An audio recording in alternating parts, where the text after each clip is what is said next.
सोचिए जरा, चारों तरफ सिर्फ सभी लोग धन के चक्कर में पड़े हैं।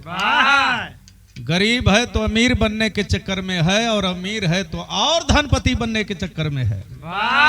कहीं साइकिल से चलत है आदमी तो सोचा था कि मोटरसाइकिल हो जात, अगर मोटरसाइकिल हो जात बा तो सोचा था कि अगर फोर व्हीलर हो जात, फोर व्हीलर हो जात बा तो सोचत बा कि तनी और बढ़िया गाड़ी व्यवस्था, अट्ठा भट्टा, स्कूल, बैंक बैलेंस, फैक्ट्री, मतलब दुनिया का मालिक बन के जियल चाहत बा। ई मानो बहुत लालची, बहुत कुकर्मी हो गया है मानो। कवि जी बिरहा में भाव लिखल, का लिखल भैया, हमारे भूमिका में आ जा।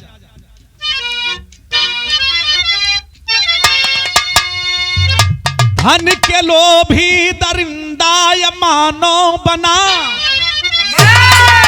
रिश्ते नाते को भूल जाता पापी यहाँ, नीच कर्मों पर एकदम उतारू सदा, स्वार्थी वो मतलबी हुआ बेहया, जो नहीं चाहिए अब वही हो रहा,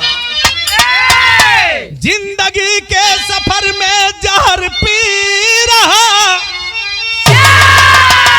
धन के चाहत में पागल दीवाना हुआ, बेहया बेशरम बेकदर जी रहा।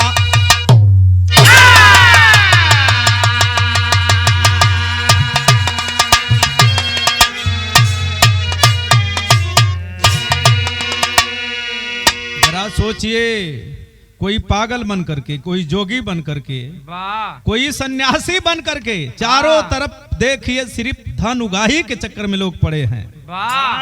420 फराटगिरी दलाली, जितना बवाल सवाल आदमी लेके कपारे पर ढोवत, केहू केहू के पढ़ावत बा, केहू केहू के लूटत बा, जे जहे पावत बा ते तहे लूटत बा। यही बदे कवि जी गजल में अंदाज देहल, कैसे भैया हमार आवत, कैसे भैया आवा।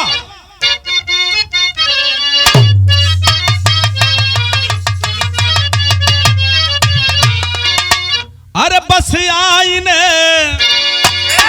ओ बस आईने में आपको देखा करेंगे हम,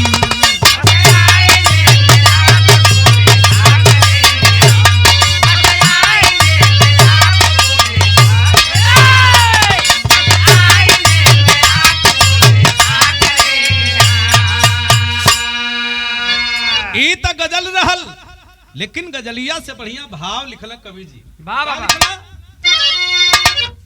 अरे कल युग, अरे कल युग में आज मानो का विनाश हो रहा,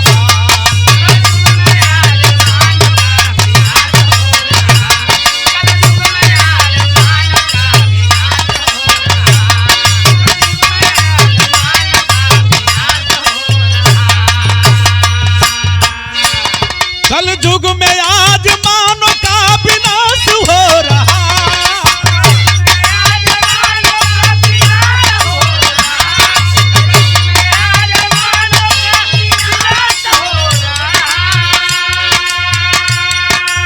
अरे कल युग में आज मानो का विनाश हो रहा,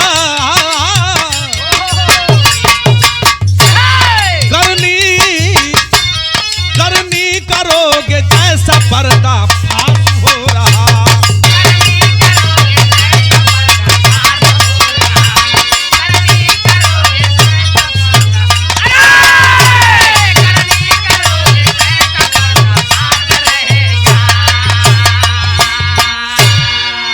का चक्कर में पड़ल हुआ। जैसन करबा कर्म कमाई सब तोहरे आगे आई।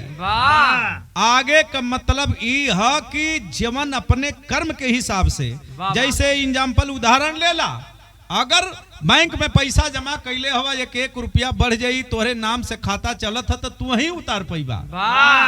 आगे का मतलब तोहर भविष्य, अगर मर गईला तो तोहर बेटा बेटी पाई, वैसा ही जैसन कह के जईबा वैसन तोहर बेटा बेटी पाई। कहानी कहां से मिलान करी जरा सुना ध्यान से। अब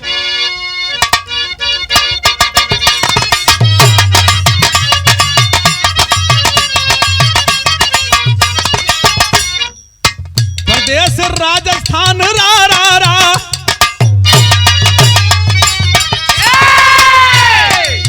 प्रदेश राजस्थान बीकानेर की हकीकत है, प्रदेश राजस्थान बीकानेर की हकीकत है, कहानी ऐसी सबको दे रही नसीहत है। लाचार विधवा सविता बच्चों को पढ़ाती है, लाचार विधवा सविता बच्चों को पढ़ाती है, समय बलवान होती सपना को सजाती है।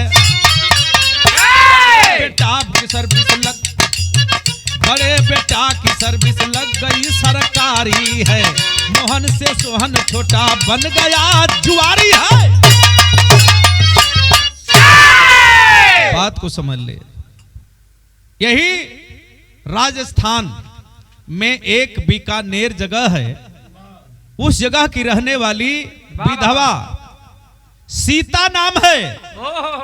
बिचारी परेशान है, लाचार है, गरीबी में जीवन बिता रही है। ओ विधवा के पास दू ठे लइका हुए, एगो का नाम मोहन, एगो का नाम सोहन बा। दोनों लइकन के बेचारी के सहू पढ़ावत लिखावत हई। बड़का बेटवा सरकारी नौकरी पागल, अच्छा खासा रुपया आवे लगल परिवार में। और भैया हो छोटका कल्लत खराब हो गल, वो जुआरी निकल गल। फिर भी बड़का भैया समझदार हुए, छोटका अगर कोनो कहीं गलती करे तो ई जाके माफी मांगा, भैया जायदा छोट भाई है, एक के माफ कर दा। आसरा परिवार लगा के जियत है कि आज न तो काल सुधर जाई छोटका, लेकिन सुधरे का नाम ना लेत हम। लेकिन हाई देखा कुछ लोग कहला, ए भैया आपन त बियाह कई लेहला, तोहर बियाह हो गई, तोहर मेहरारू आ गई, एगो काम करा, ई जुआरी हो गल, शराबी हो गल, एकरे कपार पर भार बोझा रख दे बालो, एकर मतलब एकर बियाह कर दे बालो तो ऑटोमेटिक सुधर जाई। अब तब मेहरारू आ गई लोकर और हरपना करे लगल, दिन पर दिन दारू और पिया लगल और जुगाड़ लगावे लगल। भैया बड़का भैया छोटका के इतना माने कि जबले के एक बार ना देखे छोटका के तौले बड़का के चैन न आवे, एक के में रह के दिन समय कटत था। भैया हो लोग कहत हम बड़का से कि का हो फलाना पैसा रुपया कमात हो अपने बच्चन बदे कि ये अपने भाई बदतमीज बदे। लेकिन बड़का भैया हंस के कहला कि ना ना ना, अरे हमार दिन समय वो भुलाला ना, हमन मतारी हमन दोनों भाई के कैसे पल्लस पोसलस, हम ऐसा कही न सकत है। तार्ज लगल बड़का भैया कहत कहा,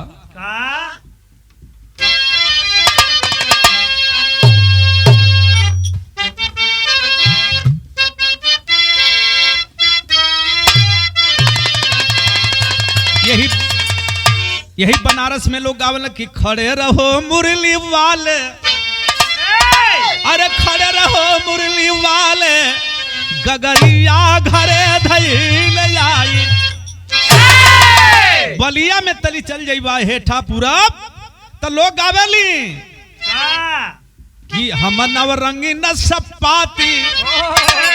हे भैया अरे गेहुआ का बाल लगे सुगना, बलल मोर सतुआ भी न तर से। लेकिन गाजीपुर का मेहरारू गावेली कि सैया बदल भलू जाए हो, चुनरिया का बूटी न बदले, बदल जाए हो।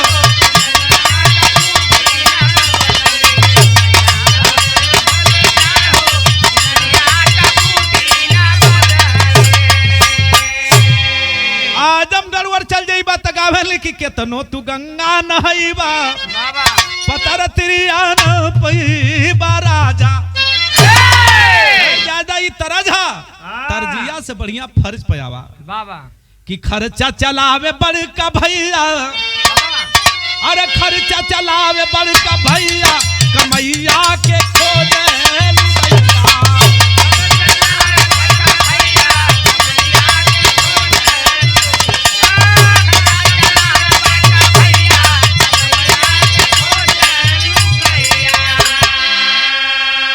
बड़का भैया का मेहररुआ जीत पर अड़ गई कि का हो तू वही जिम्मा ले ले हवा, छोट भाई तोहर कमाला ना, खाली बैठ के यहाँ खात है, ऊ त खाते ओकर मेहरारू भी हुकुम जतावथिया कोनो काम धंधा ना न चौका न बासन न खेती न गिरस्ती इन्हन के बनाई खियाई। बड़का भैया कहना जायदा शांति मनावा छोट हम इन्हन के माफ कर दा। लेकिन मोहन का मेहरारू एकदम जीत पे उतर गई बा कलश की ना अलग ना होगा तब बात बिगड़ जाई। आखिरकार वो मेहरारू कहत का अपने पति से तब मोहन समझावत कि अलगे का छोड़ी देबू अरे रनिया विचार हो खैला बिना मरे लगी परिवार हो खैला बिना मरे लगी परिवार हो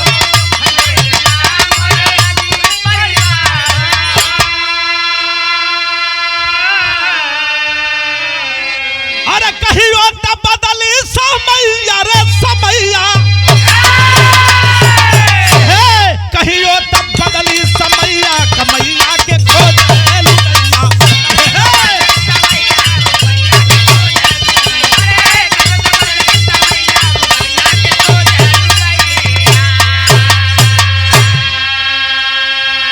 तनी हूटू भयल परिवार में फिर भी बड़की बेचारी सारा व्यवस्था खाना पीना बना के सबके खिया पिया के अपने पति के पास सुतल हैं।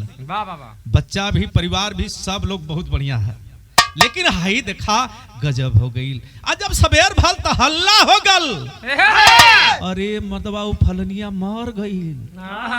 मोहना का मेहरुआ जमन बा वो तो जहर खा लेहलस मर गई। तौले नैहर का लोग आ गई। जब नैहर का लोग अइला तो देखत का हमें तार्ज लग गई हल्ला तो एकदम जोरों पर बा गांव भीड़ लगौले बा देखत बा तौले कोनो पुलिस थाना के फोन कर देलस पुलिस भी आ गई। आज जब पुलिस आई तो भयल का तर्ज लगल भैया हमारा बा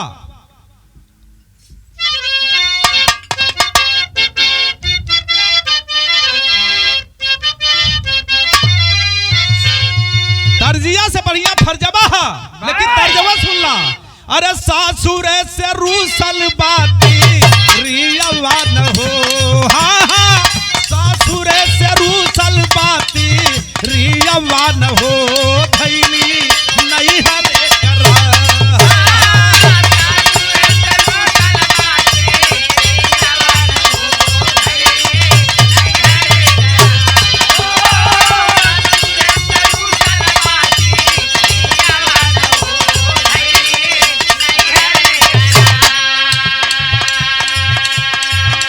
लोग कहत हो कि हाँ देखा अब बात बिगड़ गई। आखिरकार थाना पुलिस पूछ रहे हैं लोग कैसे मर गई तुम्हारी दुल्हन। मारी गई मोहन का गुजारिया न हो हाँ हाँ मारी गई मोहन का गुजारिया न हो नैया फसल मजधार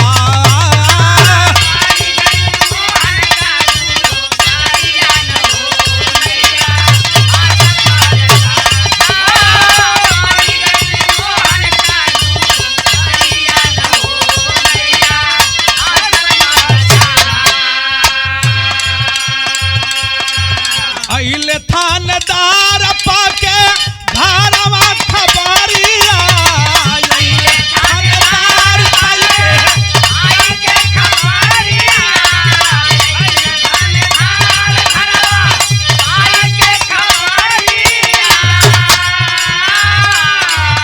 आई के दरोगा तब भी नावे हाथ करिया आई के दरोगा तब भी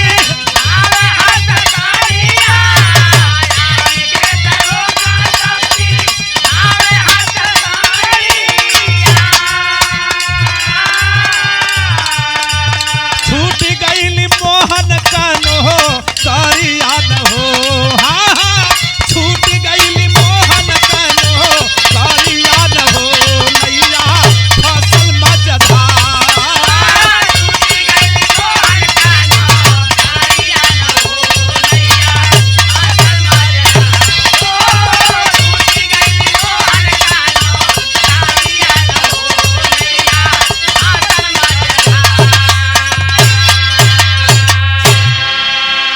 लाख कहता रह गया।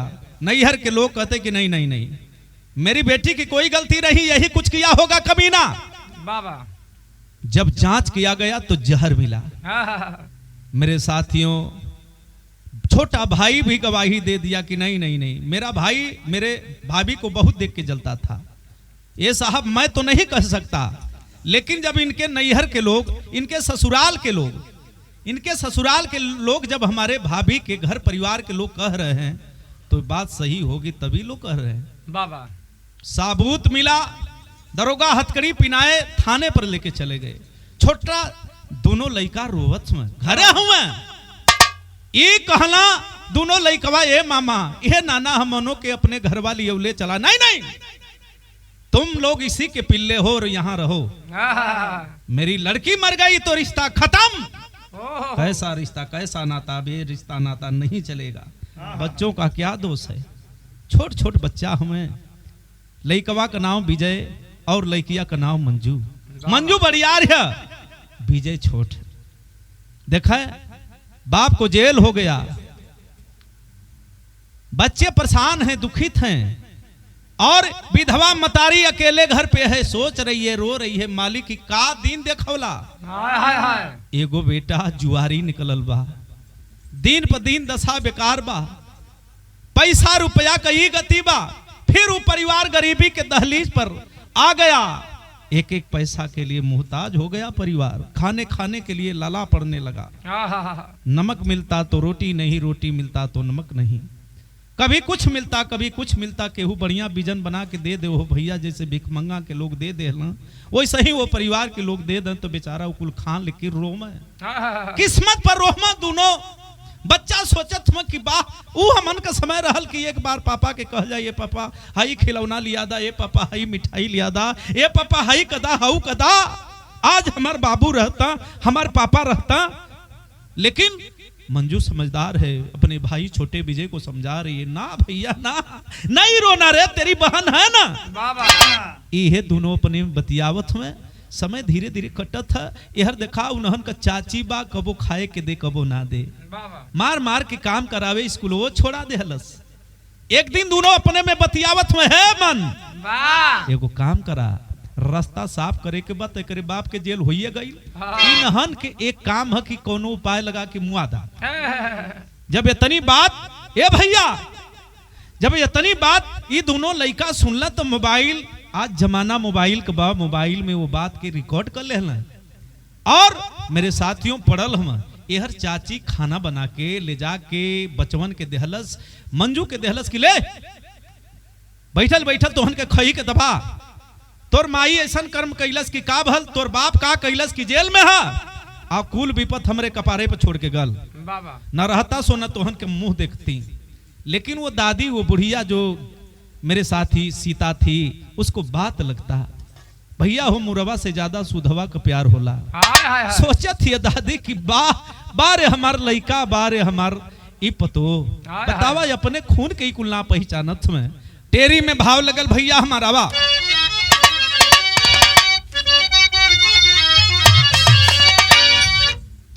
अरे माई हो ना भूलाला दिनवा। अरे भैया हो वो दोनों लइकवा, वो मंजू होशियार ना बा, अपने दादी के पैरवा पर गिर के दादी से कहत है, दादी तू है ही ना बतावत रहलू कि मजूरी धतूरी कह के नमक रोटी खा के तोरे बाबू के नौकरी धरौली, तो वो बतिया हमके याद है। अरे माई हो, अरे माई हो ना भूलाला दिनवा, अरे समय बीत गईला पर ना कोई दिखाला। माई हो ना भूलाला दिनवा, विपत पड़ गईला पर ना कोई दिखाला। लेकिन हाई देखा गजब हो गई। ये दोनों प्लान तक कैला जरूर कि दोनों लइकमन के अगर मुआ देहल जाई तब फिर अपने माई के लगा देहल जाई, सीता विधवा के लगा देहल जाई, इहो रास्ता साफ हो जाई। वो तो जेल में है बा, इहो दोनों मर जाई हैं। अब बुढ़ियो चल जाई जेल में, अब जितना धन संपत्ति रही कुल हमन ले लेहल जाई। का भयल भैया, पहपट में भाव लगल आवा।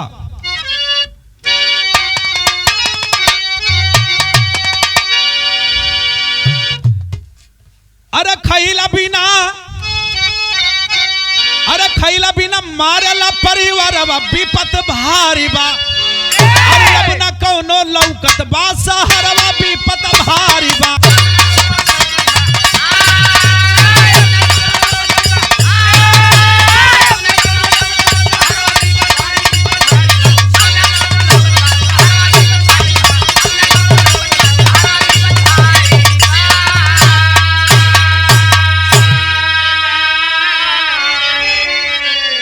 अरे सोहन अपने पत्नी संग अरे कर लिया पलान हो, अरे जगह जमीन अपनावल जाई बस रहे इतने ध्यान हो।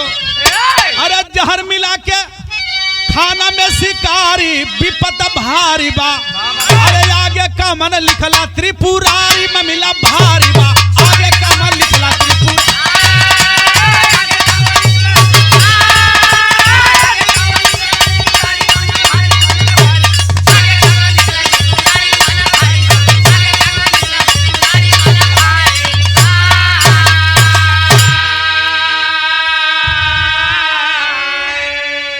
बतौली न हो भैया दोनों प्राणी प्लान करके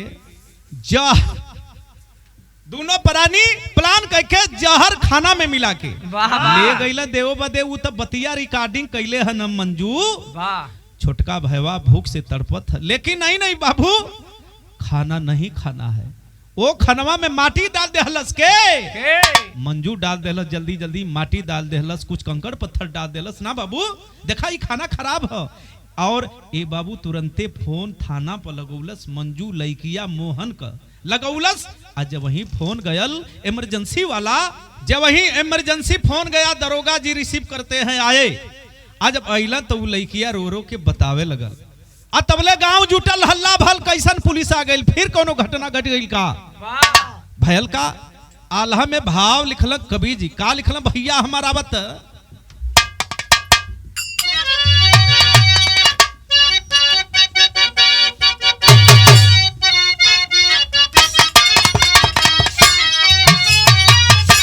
ये भैया अरे सुन के खबरिया थाने अरे दार साहब आइले भैया।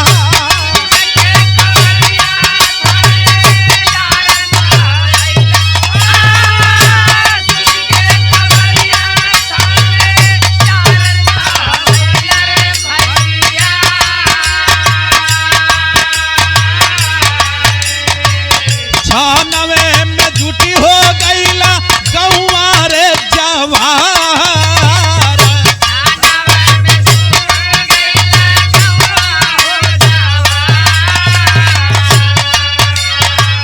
खानवा लिया के तब दा रोग के देखावा पिटिया।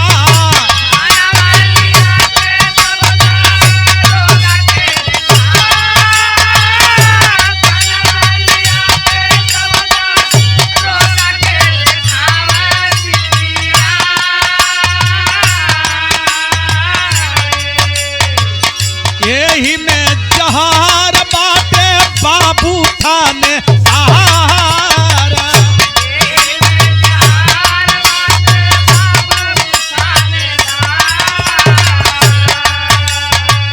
सुन के बयानवा डॉक्टर साहब के बोलवले हो।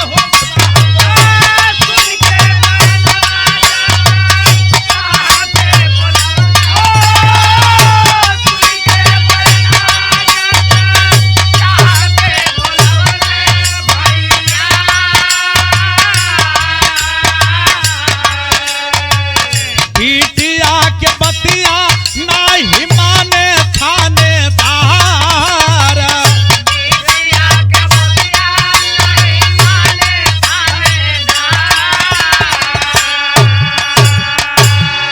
भैया हो थानेदार साहब खड़े हैं सामने। वो मंजू कह रही है साहब ये खनवा में जहर हमारे चाची चाचा मिलौले हमें और रात में प्लान कैला कि अगर ये दुनहुन के मुआ देहल जाई तो ये इल्जाम जवन है कि हमरे दादी पर लग जाई और ये जेल चल जाई हमन तो मरी जाती जा।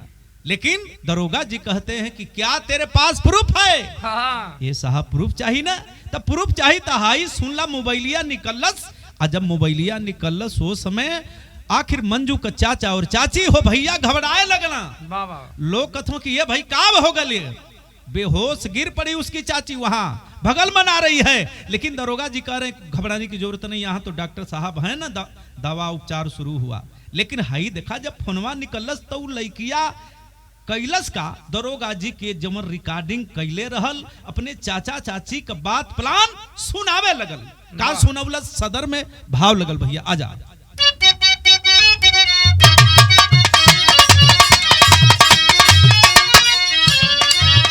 अरे बतिया रिकॉर्डिंग वाली सुना तब सुना वाली,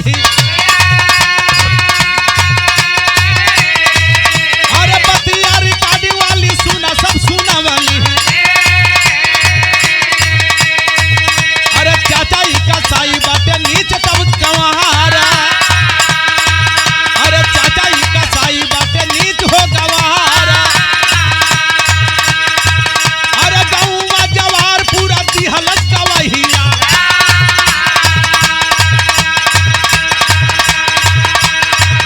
अरे अगले बगल कन, अरे अगले मर्डर का केस जांच सारा कहारा, अरे अगले मर्डर का केस जांच सारा कहारा।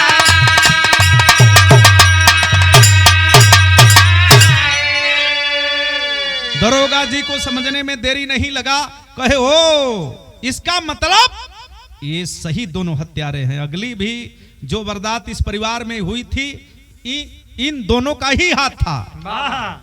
जब इतनी बात क्लियर हुआ, सरकार के लोग गवाही दिए और मोहन को वहां से रिहा किया गया। ये दोनों देखा, सोहन और सोहन की पत्नी को जेल हो गया। मेरे बाबू यही है ईमानदारी, यही है सच्चाई, यही दुनिया है। यही बदे कभी जी भाव देलन कि धन का लालच करबा तो कुछ हो करबा तो बात बिगड़ जाई। अपने मेहनत का भरोसा करो, अगर 100 रुपया कमाते हो तो 100 रुपया मान सम्मान से खाओ, उसी में तुम्हें बरकत मिलेगा, इज्जत मिलेगी। 100 दिन की जिंदगी जिल्लत से बढ़िया एक पल की जीना रे मानो, लेकिन इज्जत की जीना भैया हो। यही बदे धन की लोभी बदे ये खड़ी लाइन इशारा करत है। भैया आवा भाव लगल, आजा।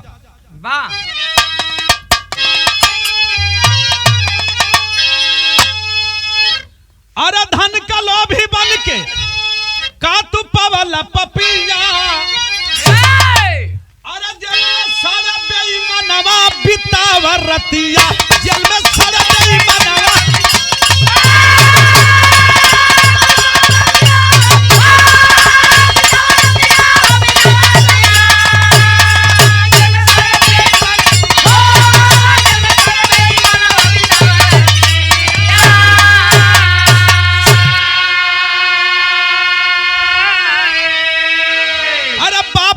बड़ा सबसे हुआ रुपया, बाहर जमाना आज हो गई ना कसैया।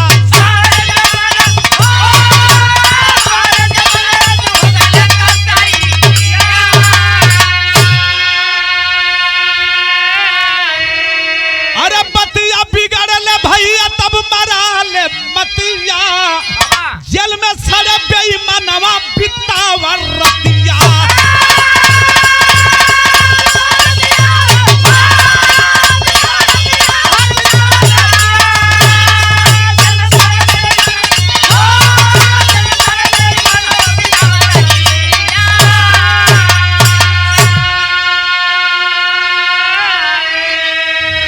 यही बदे कहल गल कि जे जैसन करी वैसन पाई।